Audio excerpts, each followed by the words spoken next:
Well, it's good to be back. I've been gone for 5 weeks. This is a hard place to stay away from for 5 weeks. I don't know how some of y'all do it, some of you backsliders. I don't know how you do it.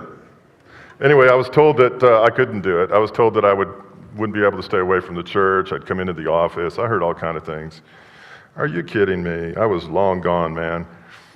Resting, enjoying life, my family, hiking the mountains that I drive by all the time. So I've hiked to the top of these mountains, and very refreshed. And I'm very privileged to have had that opportunity, and I thank both the congregation and the eldership for that. But now it's time to get back to the Word of God. Here we go. Isaiah 40 is a familiar passage. Isaiah 40, verse 28 to 31. So you got an Old Testament prophet written about 800 years before the time of Christ. I want to talk to you today about maybe there's someone here who's in need of some rest. Maybe there's someone here who's in need of some strength. And I want to talk to you about what happens when we start running out of strength. What happens when we start running out of resiliency, and what happens when we sort of find ourselves down and sometimes out. So let's talk about that, shall we? I know you've been talking about heightening your access to God, some key messages about working from victory, not for victory. I like the idea that you've been accentuating weaknesses and the strength of the Lord in the midst of weakness. I have found that weakness is a thing that we want to embrace, we want to acknowledge, we want to sit in. We want to embrace it from the standpoint of, yes, I can be weak. And I tell you, it's in those weakest times of our life that we find the strength of the Lord. And you've also been talking about reverence and, of course, expanding your us. And I appreciate Dr. Steele's ministry. And I want to ask you a few questions as we get started here. When it comes to your Christian walk, when it comes to your life, what is it that you want? King Artaxerxes asked this of Nehemiah. It's a profound question. Because if you don't know how to answer this question, you don't really know what you're going after, do you? What is it that you want? I would add a second question to that. What is it that you want to become? You know, church is about transformation, change, alterations. It's about becoming something beyond where you are. What is it you want, and what is it you want to become? If you don't have a handout or something, we have a handout this morning. If you don't have one, raise your hand. We'll make sure you get one. What is it you want, and what is it you want to become? I would go on to say, as you look at your life, I would say there's probably something resisting that process. It might even be you. What do you want to become, but there's a problem. There's something in the way. There's a hindrance to that, and it's usually manifested in 3 ways. The first thing is it's external. Maybe you don't have enough money. Maybe you don't have a job. Maybe you don't have enough opportunity. Maybe you're sick. That's an external thing. So there's external resistance. The second thing is there's internal resistance. You might think, well, I'm not worth it. I'm too ashamed, or I'm not going to get this. This isn't going to happen. And this never happens to me. What it is I want, I'll never have because I'm not worth it. And on top of that, I'm not even sure I can do it. I'm not even sure I can make it happen. Okay, that's an internal conflict. There are others. External, internal, and then the last is sort of a conceptual or philosophical issue you have going on. And that too can be a resistance to you actually living the life you want to live. But I'm sure God's involved in it somewhere. That's the philosophical thing. And I'm sure that it's going to be something about good versus evil, overcoming evil, and overcoming yourself. So what it is you want, what do you want to become? There's 3 things in the way of that. One's external, one's internal, and one's conceptual. And I would go on to say, you need someone, and this is where we really fall out of the wagon, we tend to need someone to help us get there. Most of us don't have someone to help get there. You know, no one to walk alongside of us. And this is one of the biggest recipes for disaster, is to go live your life like the Lone Ranger and keep everyone at a distance, and no one really knows the real you, what's going on inside you, and they don't really know what you really want, and they don't really know what you want to become. So as a result, you just sort of move through this mass of people in the world, and you're sort of in a group, but you're all alone because no one really understands you and what it is you're trying to accomplish. Everyone needs someone to help them. You need a mentor, you need a guide, you need a confidant, you need someone who knows you, even the you don't like much. And that person typically helps you put a plan together. Most people put a plan together without anyone else's help, and the plan usually ends up blowing up around the way sometime. So we need someone to help walk with us that we can trust, that helps us put a plan together and helps us execute that plan. Keep it in mind, the result can be two things, very successful or a miserable failure, but whatever the case may be, there's a tension there. There's a tension that we need God to be successful, we need God to overcome, we need God to become who we want to become, and if we don't have Him, we don't have someone helping us, we're likely just going to remain the same, and that's not acceptable. Not in this church anyway. Status quo is not acceptable. Now, in the middle of all of that, we get flat wore out. When do we get wore out the most? We get wore out after big events. Holidays, a lot of energy, a lot of effort, a lot of emotional energy, a lot of physical energy. And then the holidays are over and the new year begins, and what happens? Like, I just realized around the middle of January, I'm exhausted, right? Or I can remember training for road races and marathons, and you look forward to something big's on the calendar, and you're really trying to get it done, and then it comes, and then it's over with, and then you look back and goes, man, I'm totally wore out, and even depressed. Oftentimes, weariness and fatigue and just emptiness comes after big events. It's just the way it is. I remember when I first got into ministry, I was so excited, we got an annual plan, we got a staff, we're going to carry out our goals, and then December comes, and Christmas, and it's all big to do, and then the last week of the year, and then January comes, and it dawns on you, oh my gosh, I just realized something. I got to do this all over again. And I've been doing it all over again for 20 years. And you've got to know what you need when you need it based on what's going on externally around you to overcome that. You get tired sometimes of singing in the choir. You get tired of serving in the children's ministry. You get tired of being a deacon. You get tired of being an elder. I'll tell you when you get tired of being an elder. At 6:30 on a 30-degree day when it's raining. You're really tired of being an elder when your meeting's at 7. But this is just life.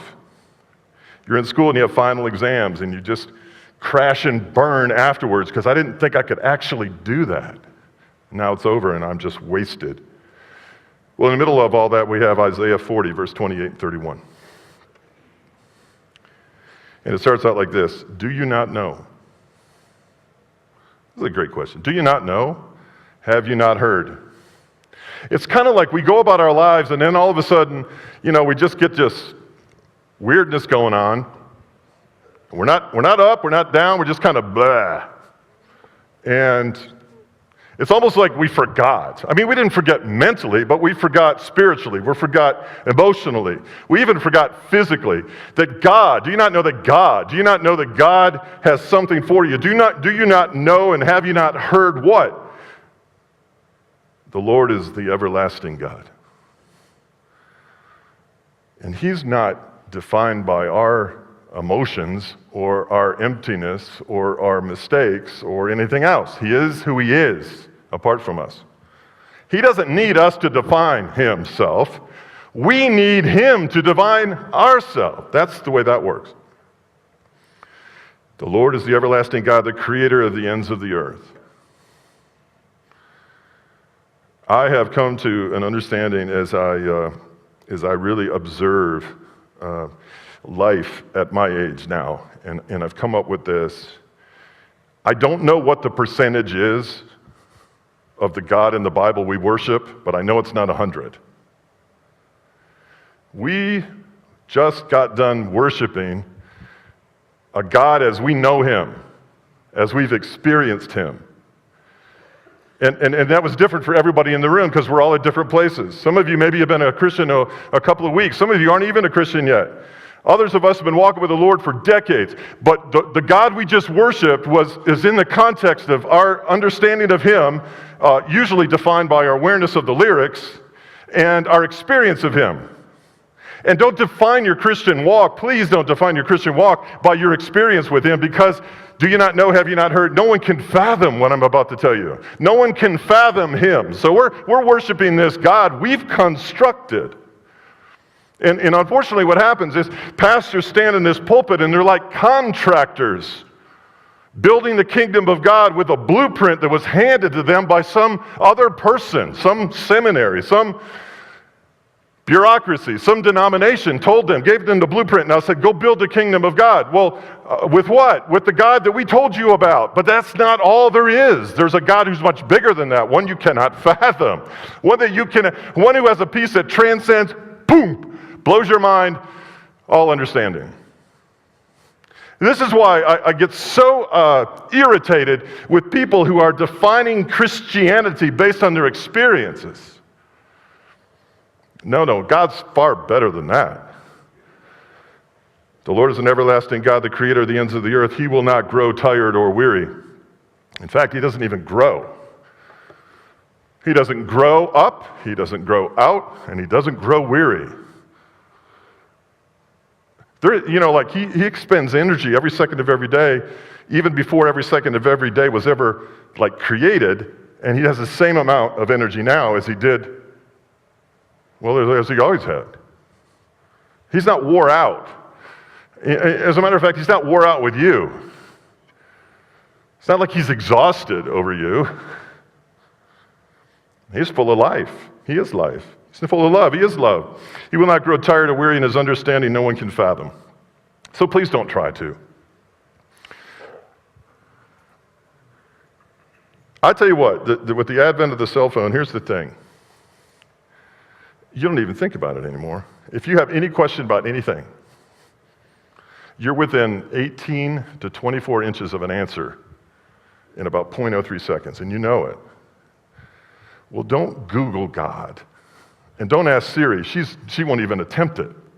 Ask her, tell me about God. She'll tell you she'd rather refrain from that conversation. You can't fathom it, and you can't Google God. And if you're evaluating who you are in Christ right now based on your experiences your whole life, boy, you're really selling yourself short. He's bigger than that. You can't fathom him. Fathom is a great word. He gives strength to the weary and increases the power of the weak. All right, what does he have for us? He has strength. Okay, what does this word mean? I know strength. We know what that means. But in the Hebrew language, it means the strength of an animal that plows the ground. Anybody ever seen War Horse, the movie?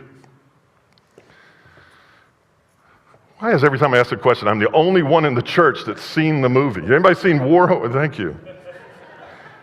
I was thinking, this movie made millions of dollars. Why didn't this congregation go to it? Anyway, he's got to plow this field with a bunch of rocks in it. It takes great might, great power, great resiliency, great torque. See, God wants to give you torque. He wants to give you the low four-wheel drive and the high four-wheel drive. To get out of any mess you get into, he's got the torque for you. He's got the get up and go for you. And you can't fathom it, so don't try to, and don't define it, don't limit him. And don't tell him what he's going to do, because you can't fathom it. That's what Isaiah's saying. He's got torque for you. A revitalization that's going to bring fruit out of the ground, of necessary things that have to be done, that you don't want to do, that you don't have the discipline to do, that you're too weak to do, and I'm too weak to do, the things we avoid, the things we rationalize, the things we put on the to-do list and they remain there for months. He's got the torque for you to do those things, to face those things, to handle those things. He's got the strength, and you can't fathom it. And when you're weary, what does this mean? Emotionally frazzled.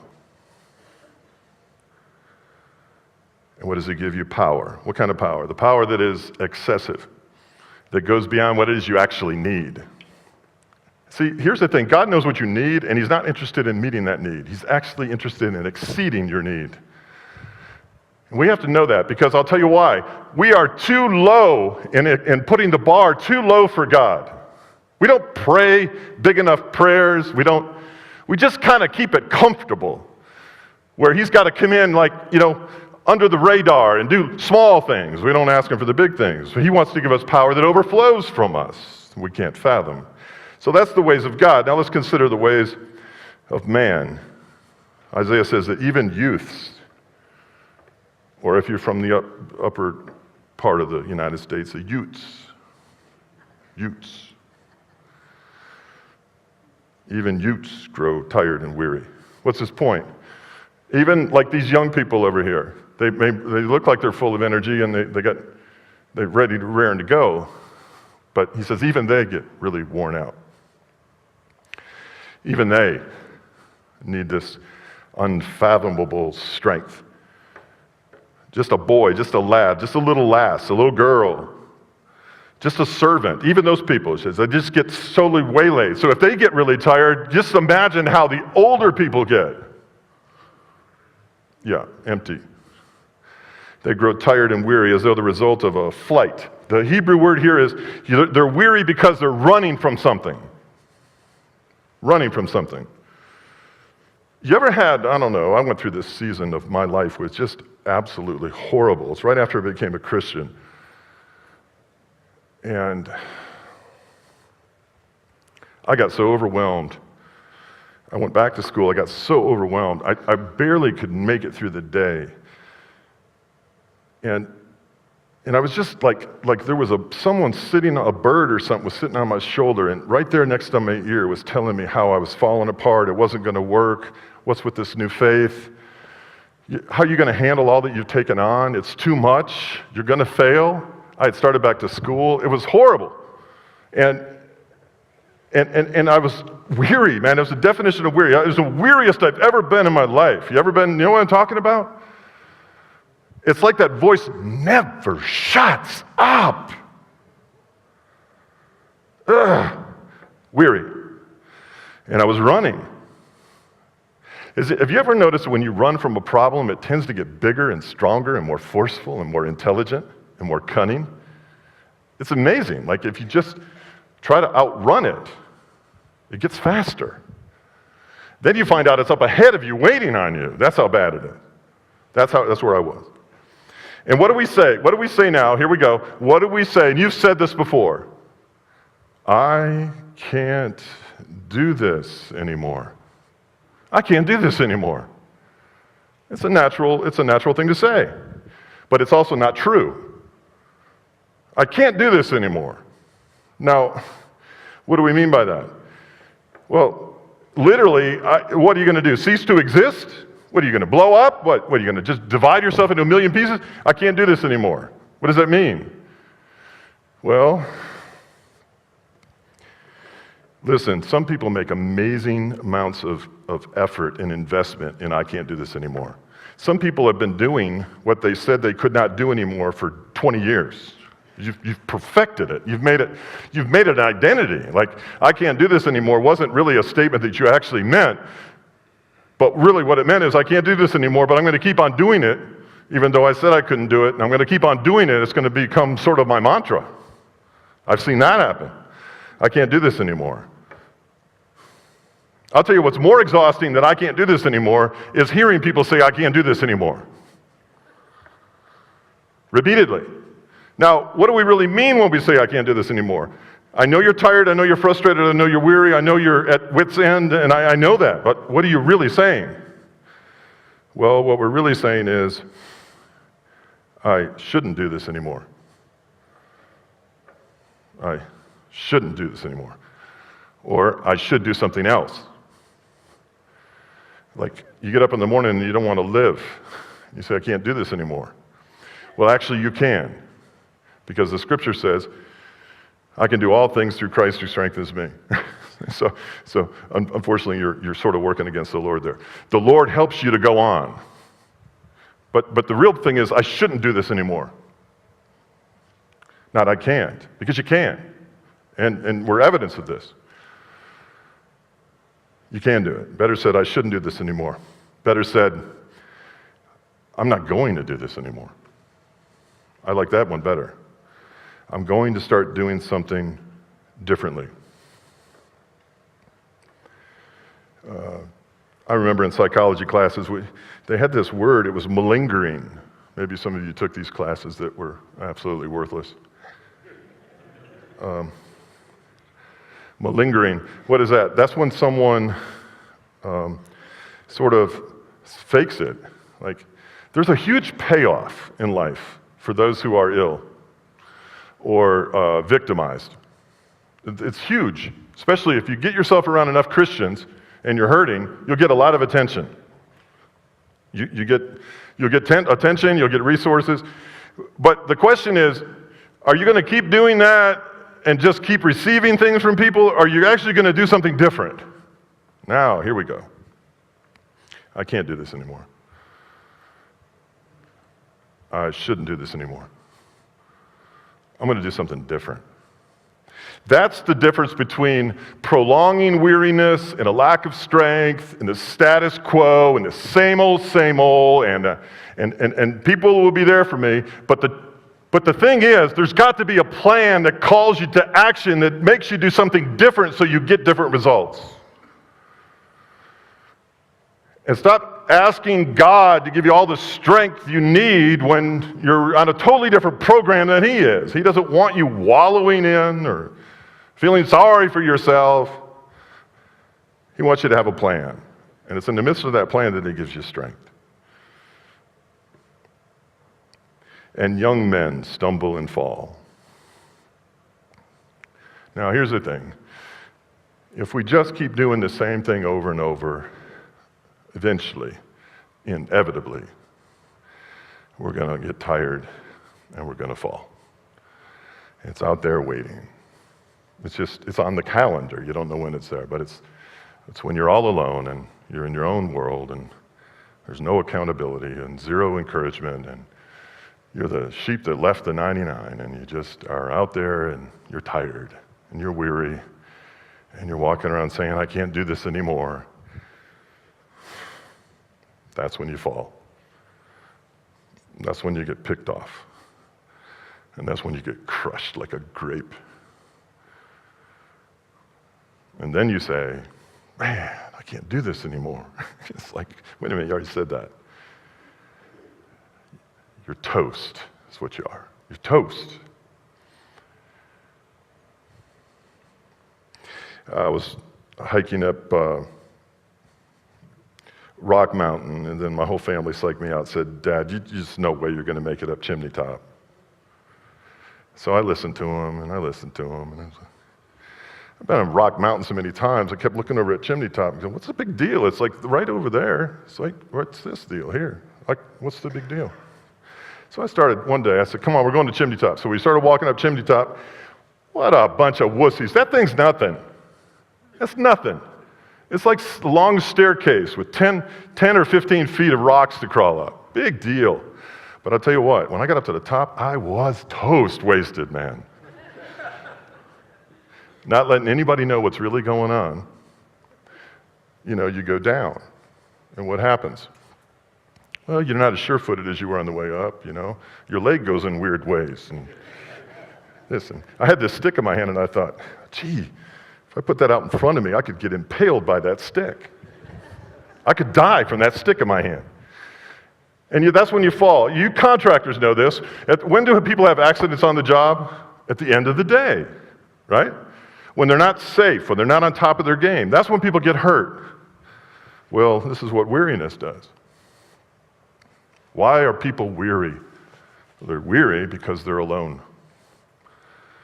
There's no source of strength. There's no conduit. There's no inflow of strength. Most of the time, when people get really weary, what do? Well, if they're not typically in a spiritual family, they'll run to the church in a state of weariness. But you got to be in relationship, you see. You got to be in relationship to get the strength of other people, to get the strength of the Lord, to overcome that weariness in ways that you cannot even fathom. That's what it's about. So, aloneness is equal to weariness. We're not meant, we're not called, we're not designed, we're not instructed, we're not commanded in no way, shape, or form to be all alone.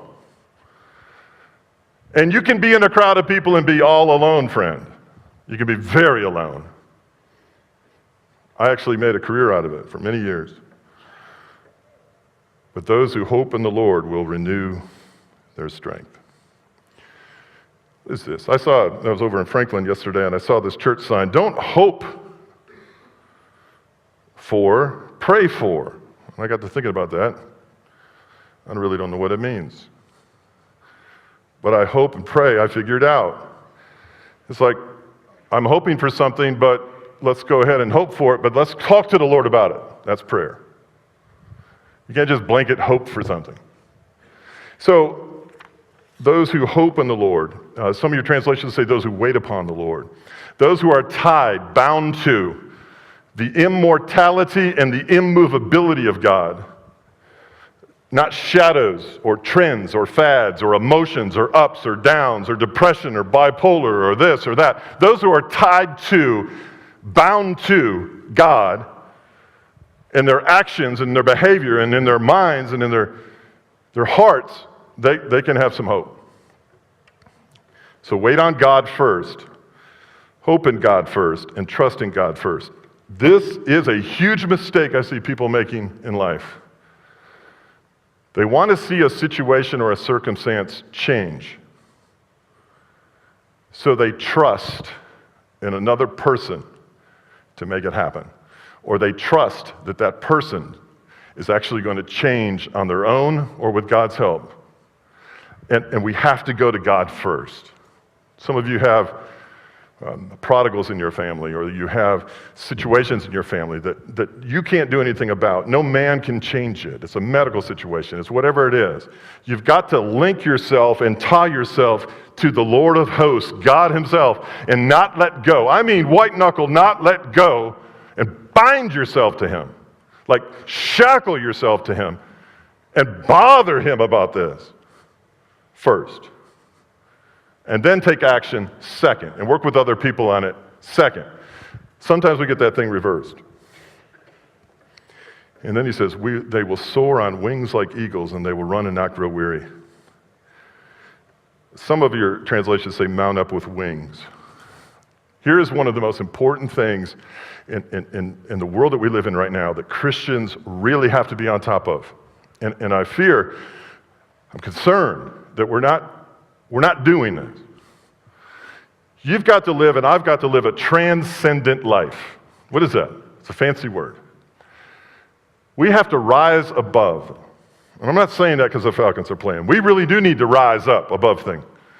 1 Peter 3:9, some people trade insult for insult. They get on that horizontal plane where there's back and forth, debate, show disrespect, don't respect authority, talk behind someone's back, gossip here, don't call anybody out on anything, slander somebody over here. And it's kind of like boom, boom, boom. All this is happening here, but no one's rising above it. Where's the person that rises above that nonsense? Who doesn't laugh at what's being told, who's not being sarcastic, who's rising, transcending above it. That's where strength is. That's what mounting up with wings as eagles means. There's a storm and you're going above it. I'll tell you one thing right now, and a young person, middle and high school, who actually perfects this early in life will be a real winner in life, a real leader in life, will be prosperous in life. A person who will not conform to the status socially, but will rise above it. Who will do something that no one else is doing. Who will embark out into the uncomfortableness of rising above and actually showing themselves to be more worthy than the conduct that's taking place around them. This is the way.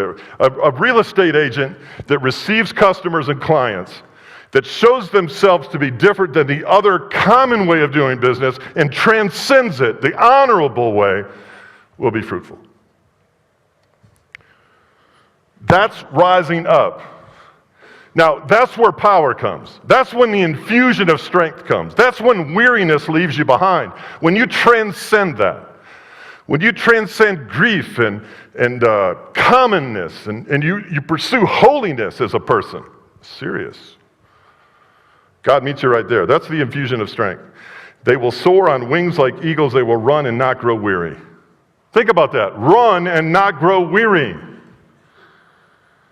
I got winded the other day going to the P.O. box. Run and not grow weary. The transcendent life in conversations, in everything that you do. And if you want to know how you're doing on this, Look at your spouse. What, my friend, did your spouse say to you that elicited a same response back? And we had the opportunity to transcend. Maybe they're having a bad day. Maybe they're just walking in the flesh. But your response to them elicited a like-kind response from them back, and here we go. We need to go see Pastor Gary so he can fix it in about an hour. Transcend. That's what Isaiah is calling the people of Israel to do. And then they will walk and not be faint. I was in a youth group one time, and I gave this girl this assignment to do something. She had to give a little talk. And then she said, I want to tell you something. She said she stood up on a chair, about that far off the ground. She stood up on it. And she said, told another person, she said, grab my hand and pull me off the chair. So she told the littlest girl in the room to grab her hand. And the littlest girl in the whole room pulled her off the chair without much trouble.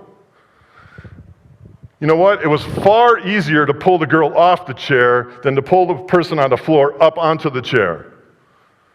And we're in the climate that we live in, the culture that we live in. The Christian now has this opportunity. It's always been there, but it's now magnified more than ever. Is to not pull people down off the chair. Is to treat people with respect. Is to go out of our way for the lonely kid in the school. To like the unlikable. To embrace the embraceable, to transcend what the expectations are. The expectations in our culture are getting lower and lower and lower, and we have to go higher and higher and higher, even still. The greater disparity between our actions and the commonplace where we conform to the pattern of this world, the greater our witness and the more satisfaction, the more honor, the more gratitude we have in our life, and the more strength. It's very tough to be weary when you transcend issues. Transcendent life. So I end with this. Can you say this to yourself? I can't do this anymore. I say to you, you actually can. The question is, will you do this anymore? Should you do this anymore? We've got to do this in life every now and again. We have to make a decision. I've got to spend time by myself, getting alone with God, and just looking at some issue in my life, and I've got to really look at it, and I've really got to define the issues, and I've really got to say, this is the thing I'm going after right now. This is the change I'm making now. When you single one thing out, and you say, this is the one thing I'm going to start working on right now, and I'm going to define it and get someone else's help. When you do that one thing, you can overcome it. But when you add something else to it, you then dilute your whole purpose. With the noblest intentions, we take on too much. But there's one thing, and you'd be surprised how systematic that one thing is to causing other problems in your life. Those problems seem to minimize, get lower, get diluted when that one thing is taken care of. The one thing that you say, I can't do this anymore. Well, prove it. Prove it. Do something different. And then the statement makes sense. Some things are just too familiar, too cyclical, too reoccurring, too all the time. And after a while, friend, you get convinced that you're not in charge. You're not in the driver's seat of your own life. Something else is. Someone else is. Some situation. What is it you want? What is it you want to become? What is in your way? External, internal, and philosophical. Who's going to help you? And do you have a plan? Will that plan call you to action? And can you see ahead of you how great it could be if you followed the plan? And do you see how miserable you'd be if you don't? Is there someone in your life who needs you to walk them through that very process? It's not that hard. It's all laid out there before you. I want to say this. I sometimes listen to enough people say, I can't do this anymore. And then I say to myself, I don't think I can do this anymore. And you know, we're both right. We got to do something different. What makes today different than every other day before? A decision needs to be made. What do you want? Who do you want to become? You want to become a better husband? Then you're going to need strength, and you're going to need help, and you're going to need a plan, and you're going to need to transcend some things. And there's going to be resistance. Isaiah was on it. Let's go to the Lord in prayer. Father,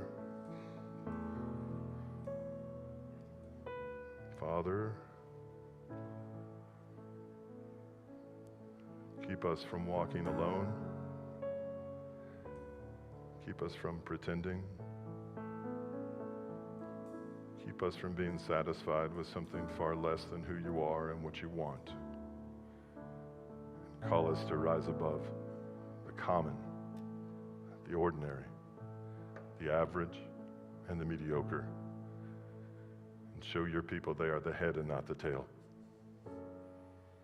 They are not conquerors, they are more than conquerors.